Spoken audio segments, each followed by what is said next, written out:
Welcome back to Up to Speed. I'm Peter. I'm not Jeremy. But I am in Jeremy's domain. And today we're going to run through one of my trucks. About the beginning of this year, I bought a IERC Empire chassis kit. I loved the carbon fiber weave on it and how it looked, and immediately had ideas of what I wanted to do and how to make it look, and so I got one. I went and visited the wizard and got one, and it's been a year-long project that I did not expect to be a year-long project, but that's okay. Yeah. I knew what I wanted. I knew it wasn't going to be the easiest or most cost-effective route to take. But along the way, I found little things that help. And so that was kind of cool. And, you know, it has been a culmination. It's been a group effort by many people to get me to where I am. Jeremy's encouraged me to keep going when I was ready to give up. The wizard, Colby, parts, ideas, how to modify things to get them to work, or how to persuade things to work.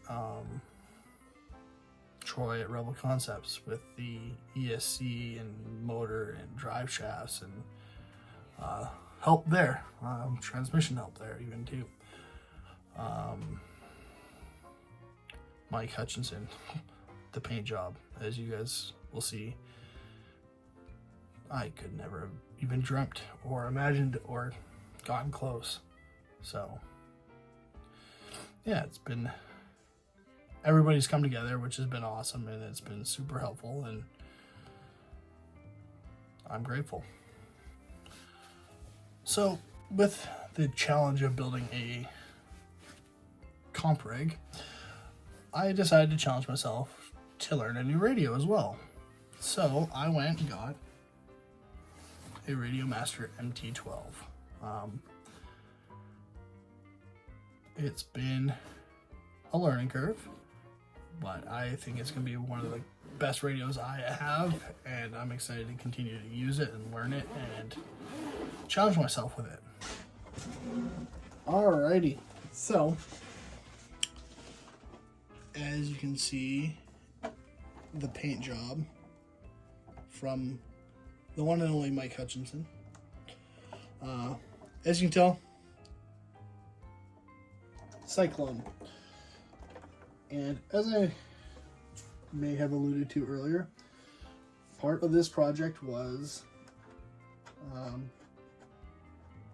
saving money where I could, but having the same products. So there are a few clones on here. I will not tell you which one's a clone. You get to guess. So leave it in the comments which one you think, what parts you think are clones and what parts you think are the real deal. Your body. Now we get into the meat and potatoes, as they say. So in here we have, starting at the front, we have the NSD RC RS800 in purple. We have Vanquish axles. We went with the matching carbon rings on the Endura oil slick rims, as I call them. And one of my favorite parts that I'm excited about is these Proline Aztec tires. I have not seen anybody use them yet locally. So I'm excited to try that, see how they perform. But yeah, we got purple Dravtex. We have a deluxe transmission. And I was introduced to a new company that I'm excited to continue to try their products, and that's Rhino. So I actually have a Rhino ESC 32-bit, a Rhino Outrunner, which is 2340 kV. It didn't come in purple, but that's okay. I'll accept the blue. But yeah, no, it's been interesting to see how a lower budget, but it performs the same. And I had to get the super stubby drive shafts and a super long drive shaft, and they actually had those readily available, which is cool. So that made that easier. Then we go down to the programming card for the ESC, which I need to finish off, and that is the last step for this vehicle. It's almost there. It's almost ready after a year, so I'm excited. And the weather is not holding up, so I'm in no rush to take it out anyway. And then with the Radio Master, the receiver's tiny. As you can see, it's, you know, the size of my finger, the tip of my finger. There is no antenna, so it's very clean. And on a LCG where wiring and things are tight, it is perfect. So I'm excited for that. I've never gone down to anything as small as an XT30, so that's been a fun adventure.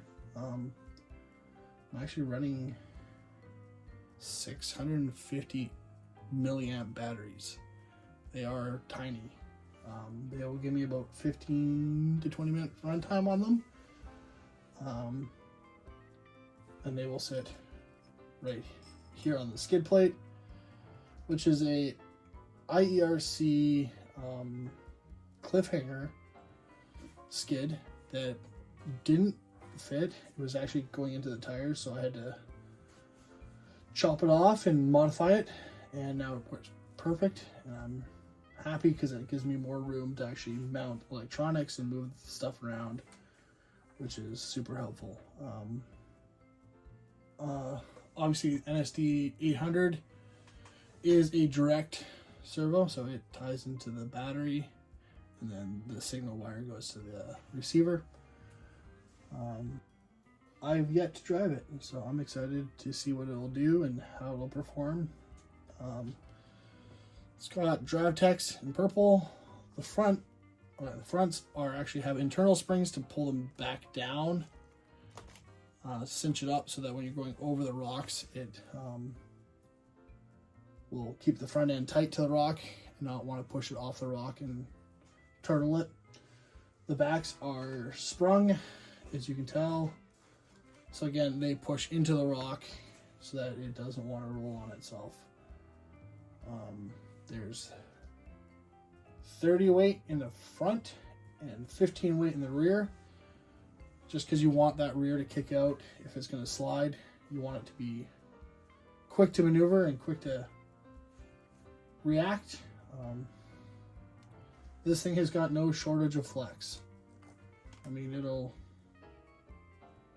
almost 90 degree in the rear and just about the same in the front, so it will do everything you want it to. As you've seen, the gold carbon, the purple shocks, the amazing paint job by Mike. This is one of my favorite rigs, and I am so grateful for the ability to have it and have built it and continue to enjoy it. So, in the comments, I want you guys to put down, what is your favorite LCG chassis? It could be obscure, it could be common. Doesn't matter. I just want to know, what's your favorite? What do you like about it? What makes it your favorite? What features does it have that, you know, maybe other ones don't? I would say you're down to speed, but you are now up to speed.